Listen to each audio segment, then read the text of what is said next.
নমস্কার, আমি রাখি। আমার নতুন আরও একটি ব্লগে আপনাদের সবাইকে স্বাগত জানিয়ে আজকের ব্লগটি শুরু করলাম। কেমন আছেন আপনারা সবাই? আশা করছি ভালো আছেন, আর আমরাও ভালো রয়েছি। এখন বাজে সকাল 10টা। আপনাদেরকে সাথে নিয়েই ব্লগটা শুরু করলাম। প্রতিদিন সকালে আমার যে কাজকর্মগুলো থাকে সেগুলো গুছিয়ে করে ফেলেছিলাম, আর এখন চলে এসেছি কিচেনে যা জিনিসপত্র ছড়িয়ে ছিটিয়ে রয়েছে সেগুলো একটুখানি গুছিয়ে নিয়ে তারপরে বাসনগুলো ধুয়ে নেব। বিবেককে স্কুলে পাঠিয়ে দিয়েছি। ওকে আগে সকালবেলায় রেডি করে খাবার দাবার যা করে দিয়েছি সমস্তটা গুছিয়ে দিয়ে তারপরে ওকে বাসে তুলে দিয়ে এরপরে উপরে এসে এই যে বাসন মাজতে শুরু করলাম। টুকটাক কয়েকটা বাসন বেরিয়েছে, ওইগুলো ভাবলাম একটুখানি ধুয়ে নিই, নাহলে দেখা যাবে আবারও একগাদা বাসন জমা হয়ে যাবে। তো এগুলো একটুখানি ধুয়ে নিয়ে তারপরে বাকি যে কাজকর্ম রয়েছে সেগুলো গুছিয়ে করব। এখনও পর্যন্ত সংসারের কোনো কাজেই হাত দিতে পারিনি, শুধুমাত্র বিবেককে স্কুলে পাঠিয়ে তারপরে এই যে রান্নাঘর গুছিয়ে নিলাম। সকালবেলাটা একটু তাড়াহুড়োর মধ্যেই থাকা হয়, তো সেই জন্য গুছিয়ে কাজ করা যায় না। তো বিবেককে স্কুলে পাঠিয়ে দিয়ে তারপরে আমার শান্তি। মনে হয় যেন ওকে আগে স্কুলে পাঠিয়ে দিই, তারপরে ধীরে সুস্থে সমস্ত কাজ গুছিয়ে নেব। বেডরুমটা একটুখানি গুছিয়ে নেব, চারদিক ছড়িয়ে ছিটিয়ে রয়েছে। এগুলো সব বিকেলবেলায় বিবেক করেছে। তো এখন তো আর আমরা এই রুমটাতে আমি আর বিবেক দুজন কেউ ঘুমাই না। বিবেকের বাবা এলে তখন এই রুমটাতে ঘুমানো হয়। আসলে কি বলুন তো, এই রুমটা একটু সাইডের দিকে, আর এই রুমটার পাশাপাশি অনেক গাছপালা রয়েছে। রাতের বেলাতেই পাখি ঠাকি ডাকাডাকি করতে থাকে, তখন না একটু ভয় ভয় লাগে। তো যার কারণে এই রুমটাতে আমি আর বিবেক ঘুমোই না ভয়েতে। তো ওই যে সাইডের যে রুমটা রয়েছে যেটাতে আমার ঠাকুর ঘর রয়েছে, বিবেকের বাবা না থাকলে আমরা ওই রুমটাতেই ঘুমাই। ঠাকুর ঘরে গিয়ে যদি ঘুমানো হয় তখন মনে যেন একটা আলাদাই জোর আসে। মনে হয় যেন ভয় টয় আর কিছু থাকে না, তখন মনে হয় পাশে ঠাকুর রয়েছে, কোনো অসুবিধে নেই। আর এই দিকের রুমটাতে ঘুমোলে না ভীষণই ভয় লাগে। বিবেক তো বলতে থাকে আমার ভয় করছে ভয় করছে, ওই জন্য এই রুমটাতে আর ঘুমাই না। আপনারা হয়তো ভাবছেন এত ধাড়ি মেয়ে তারপরে আবার ভয় কিসের। সত্যি কথা বলতে আমি না ভূতের ভয় ভীষণ পাই। আপনারা কারা কারা আমার মতন ভয় পান কমেন্ট করে জানাবেন।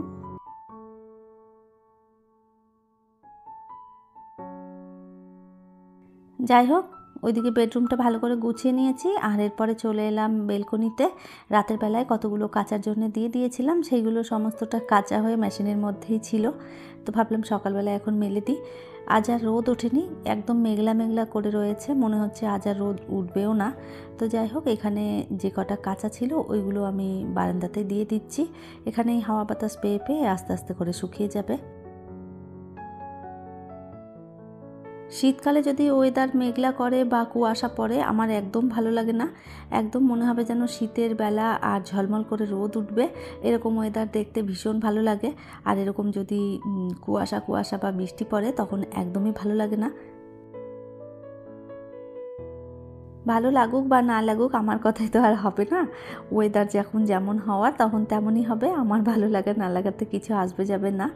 তো যাই হোক, এই যে সমস্ত কাপড় এখানে মিলে দিলাম। ওইদিকে সমস্ত কাপড়গুলো মিলে দিয়ে তারপরে চলে এলাম ফার্নিচারগুলো একটুখানি মুছে নেব। হ্যাপি পেকক থেকে একটা বোন কমেন্ট করেছে, দিদি তোমার নতুন আলমারিটা আর এর মাপ বলে দিও প্লিজ। তো বোন, প্রথমেই জানাই তোমাকে অসংখ্য ধন্যবাদ। আমার আলমারিটা লম্বায় রয়েছে 6 ফুট আর চওড়ায় রয়েছে 3.5 ফুট। এই তো তোমাকে বলে দিলাম, আশা করি তুমি তোমার উত্তরটা পেয়ে গেছো। প্রত্যেকটা ফার্নিচারের উপরে এত ধুলো পড়েছে কি বলবো আপনাদের।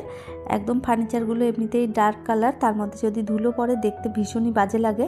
তো এই যে সমস্ত ফার্নিচারগুলো একটুখানি হালকা হাতে মুছে নিচ্ছি। দেখা যায় এইগুলো যদি না মুছি ধুলোগুলো জমতে জমতে একদম পুরো দাগ হয়ে যাবে। তো সেই জন্যে যখন একটুখানি সময় পাই তখনই মুছে নিই। তো সব সময় তো মোছা হয় না, কাজের এত বেশি চাপ থাকে। তো যখন দেখি যে একদমই আর দেখা যাচ্ছে না, ভীষণই বাজে লাগছে, তখনই সঙ্গে সঙ্গে একটুখানি মুছে নিই। এই মুহূর্তে আপনারা যারা আমার ভিডিওটি দেখছেন প্লিজ একটি লাইক করে দেবেন, আর আমার ভিডিওর কোনো অংশ যদি আপনাদের ভালো লেগে যায় কমেন্ট করে জানাতে ভুলবেন না। এই ধরনের ভিডিও যদি আপনারা আরও দেখতে চান চাইলে কিন্তু আমার চ্যানেলটিকে সাবস্ক্রাইব করেও রাখতে পারেন। কাজটি যারা অলরেডি করে রেখেছেন তাদের অসংখ্য ধন্যবাদ। সমস্ত কাজ গুছিয়ে নিয়েছি, ঘরটাও মুছে নিয়েছিলাম অফ ক্যামেরায়, সেটা আর আপনাদের সঙ্গে শেয়ার করলাম না। এরপরে ওয়াশ বেসিনটা একটুখানি পরিষ্কার করে নেব, একদম ময়লা হয়ে গেছে, অনেক দিন পর্যন্ত এটা পরিষ্কার করা হয়নি। একটুখানি হারপিক দিয়েছি আর তার সাথে দিয়ে দিয়েছি ভিম লিকুইড। এই দুটো জিনিস মিলিয়ে পরিষ্কার করলে বেশ সুন্দর একদম সাদা ঝকঝকে হয়ে যায়। আর আমি একটা হারপিক আলাদাভাবে কিনে রেখে দিয়েছি এই সমস্ত পরিষ্কার করার জন্যে। বেসিনটা পরিষ্কার করে নিয়ে তারপরে চলে যাব স্নান করতে। স্নান করার আগেই এই ধরনের কাজগুলো করতে আমি বেশি পছন্দ করি। স্নান করে নিলে তারপরে এই কাজগুলোতে তো আমি কখনোই হাত দিই না। তো যা যা পরিষ্কার পরিচ্ছন্ন করার থাকে সমস্তটা স্নানের আগেই করি। দেখুন বন্ধুরা কি অবস্থা হলো, এটা মুছতে গিয়ে আর হাত স্লিপ করে পড়ে একদম ভেঙে গেল। সিরামিকের জিনিসটা ছিল, কলকাতা থেকে এনেছিলাম, এত পছন্দের জিনিসটা ভেঙে গেল, মনটা ভীষণই খারাপ হলো। তো কাজ করতে গেলে না এরকম অসাবধানে অনেক জিনিস নষ্ট হয়ে যায়। কি করব, শখের জিনিসগুলো যদি ভেঙে যায় ভীষণ মনটা খারাপ লাগে। একদমই বুঝতে পারিনি যে এটা ভেঙে যাবে, খুব জোরেও পড়েনি জানেন তো, একটুখানি হাত দিয়ে পড়ে ঠোকা লেগেই সঙ্গে সঙ্গে ভেঙে গেল। তো কি আর বলবো, যাই হোক সমস্তটাই যে মুছে নিলাম, এরপর যাব স্নান করতে।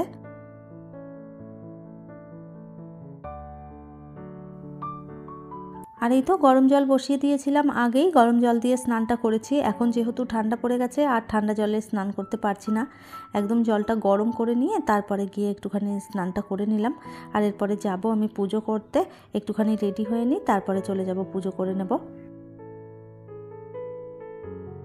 প্রতিদিন আমি মাথা ভিজিয়ে স্নান করি না, ওপর থেকেই এক মগ জল ঢেলে নিই, সামনেটায় শুধুমাত্র একটুখানি ভিজিয়ে নিই। পুরো চুলটা ভেজাতে গেলে না দেখা যায় যে ঠান্ডা লেগে যায়, তো এত প্রত্যেক দিন চুল শুকানো খুবই অসুবিধের ব্যাপার। তো ওই জন্যে আমি সবসময় মাথা ভিজিয়ে স্নান করি না। আর এই তো পুজো করতে বসে পড়েছি, সমস্তটা একদম গুছিয়ে নিয়েছি। আর কালকে বিকেলবেলায় আমি বাপের বাড়িতে গিয়ে কয়েকটা ফুলের কুড়ি নিয়ে এসেছিলাম, সেইগুলো সুন্দরভাবে ফুটে গেছে, ওইগুলো দিয়েই একটুখানি আসনটা ভালো করে সাজিয়ে নিয়েছি।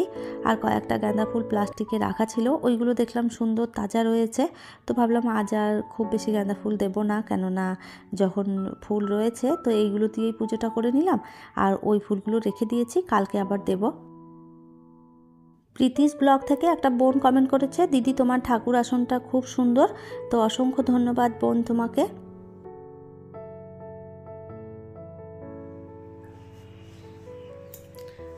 বন্ধুরা পুজো করে তারপরে বেরিয়ে পড়েছিলাম একটু বাজারের দিকে, টুকটাক ফল টল কেনাকাটা করেছি। আর বাপের বাড়ি গিয়েছিলাম, ওই দিক থেকে মা রান্না করেছে, খাবার দিয়ে দিয়েছে, বিবেকের জন্য খাবারটা নিয়ে এসেছি আর আমি মায়ের বাড়ি থেকে খেয়ে এসেছি। এখন বাজে হচ্ছে ওই বেলা 3টের মতন। আর বিবেক এখনও স্কুল থেকে আসেনি, ও এলে ওকে খেতে দিয়ে দেবো। ততক্ষণে যা যা জিনিসপত্রগুলো কিনে নিয়ে এসেছি ওইগুলো একটুখানি গুছিয়ে রাখি। চলুন তাহলে আপনারা দেখতে থাকুন আর আমি জিনিসগুলো গুছিয়ে রাখি। আমি ঠাকুর পুজোটা করে তারপরে ভেবেছিলাম রান্নাটা বসাবো, তার মধ্যেই আমার মা ফোন করেছে, বলল যে মাছ রান্না করেছি, ফুলকপির তরকারি করেছি বড়ি দিয়ে, তাড়াতাড়ি এসে খাবারটা খেয়ে যা একবার। তো আমি বললাম বিবেক স্কুলে গেছে, আমি এখন যেতে পারবো না। তারপরেও মা বলল যে অনেকটা মাছ নেওয়া হয়েছে, তোদের জন্য নিয়েছিলাম, এসে তরকারিটা হলেও নিয়ে যা। তো আমি বললাম ঠিক আছে তাহলে গাড়ি নিয়ে একবার যাই, বিবেক যখন নেই কাজগুলোও সব হয়ে গেছে। মায়ের বাড়ি যাওয়ার পথে ওইখান থেকে রাস্তা থেকে একটুখানি ফল কিনেছি, বিবেকের জন্য নিয়েছি কলা, তার সাথে নিয়েছি কমলা লেবু আর একটা আতা নিয়েছি। আতা তো আমার ভীষণ পছন্দ, মিষ্টি ফলগুলো আমি খুব ভালোবাসি। আর এই যে বেদানাগুলো দেখতে পাচ্ছেন, এইগুলো বিবেকের বাবা নিয়ে এসেছিল, অনেক দিন হয়ে গেছে রাখাই রয়েছে। বেদানা আমার একদম খেতে ইচ্ছে হয় না, কেননা ছাড়াতে ভীষণ কষ্ট। আর অনেক দিন রেখে রেখে দুটো বেদানা দেখছি একটু একটু করে নষ্টও হয়ে যাচ্ছে, ওই দুটো একটুখানি সাইড করে রেখে দিলাম। আর এই যে মা বিবেকের জন্য খাবারটা দিয়ে দিয়েছে। আর যে দুটো বেদানা ছিল সেই বেদানা দুটো আমি ছাড়িয়ে নিলাম, কেননা এই দুটো আর এখন না ছাড়ালে নষ্ট হয়ে যাবে, ফেলে দিতে হবে। কিছুটা সামনের দিকে নষ্ট হয়েই গেছিলো, ওইটা ফেলে দিয়েছি। আর যেটুকুনি ভালো ছিল ওইটুকুনি ছাড়িয়ে নিয়ে ভাবলাম আমি বসে বসে খেয়ে নিই। আর এই তো খাওয়া দাওয়া কমপ্লিট করতে করতেই দেখলাম বিবেক চলে এসেছে। আর এখন বাজে হচ্ছে বেলা 4টে, বিবেককেও এরপরে ড্রেসটা চেঞ্জ করে তারপরে খেতে দিয়ে দেব। আজ ওদের এক্সাম ছিল ম্যাথ, তো ওটাই আমি জিজ্ঞাসা করছিলাম যে বিবেক পরীক্ষা কেমন হয়েছে। তো এসে বলল যে ভালোই হয়েছে, 9-এর টেবিলস আমাকে বলতে বলেছিল, আমি বলে দিয়েছি। তো ওই সব গল্প আর কি চলছিল।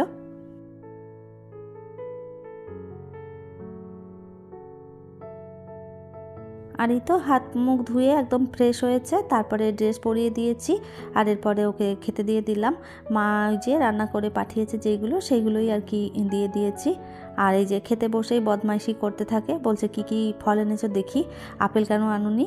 তো আপেল যেদিন আনি সেই দিন আর আপেল খেতে চায় না, আর আজকে আনিনি, আজকে বলছে আমি আজকে আপেল খেতাম, তুমি কেন আনলে না। তো ওটাই আমি বলছিলাম যে যখন যেটা না থাকে তোমার সেটাই খেতে ইচ্ছে হয়। মাঝে মধ্যে জেনে শুনেও এরকম বদমাইশি করতে থাকে, যখন যেটা না থাকবে তখন বলবে ওই জিনিসটাই আমার দরকার। আর এই তো কথা বলতে বলতে ভিডিও লাস্ট প্রান্তে একদম পৌঁছে গেছি। তাহলে চলুন আমার আজকের ভিডিওটা এই পর্যন্তই, ফিরবো নতুন ব্লগ নিয়ে। ততক্ষণের জন্য সবাই ভালো থাকবেন, সুস্থ থাকবেন, আবারও দেখা হবে নতুন একটি ব্লগে।